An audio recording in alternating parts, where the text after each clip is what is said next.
question that I did have for you, and this is mostly your opinion on what you think a world would look like if, because currently we have this idea of, okay, companion animals, dogs, cats, we can live with them in the city. Animals who are being farmed, they have to live out in the countryside because they need more space. And so then we have the animals who live out in the wilderness. And so I see the segregation, but I'm also curious of what it would look like to coexist with animals who have been domesticated. For example, cows, pigs, chickens. Like, yeah, some people can have them as companions, but I mean, if you're living in the middle of New York City, I don't know that you would want to have a cow in your apartment. But I'm curious as to what your thoughts are when it comes to a vegan world where we coexist with these animals.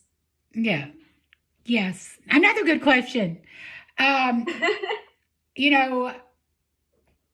Since I've gone vegan, my mantra with all the animals we rescue is that it's never good enough.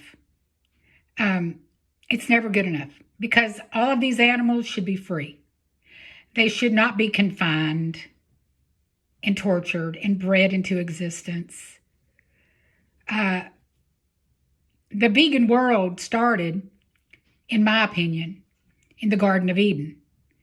And, in my mind, I'm a very spiritual girl. I'm an Essene. If I have to call myself anything, it's an Essene Christian. Essene.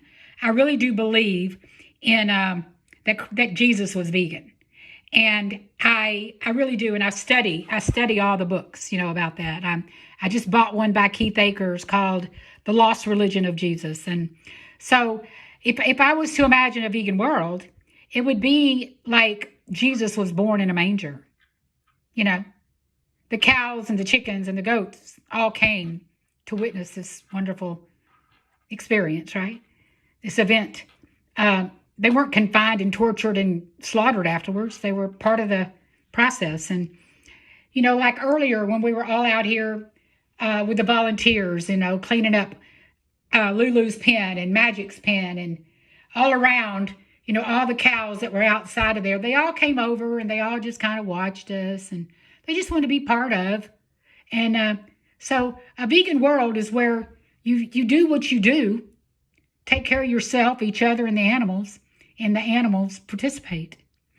They're not there to be, gawked over, loved on, and petted, unless they want to be. Some actually, some of them will absolutely mow you down to get a neck rub. Some of them are hands off. They don't want you near them. They just want to watch. Some of them want to play really hard. They want to take their head when you come out there. They want to play with you. And so you got to know, whoa, better stay away from that guy. He wants to play. All he has is a head to play with. So, coexisting with these animals is witnessing them, observing them.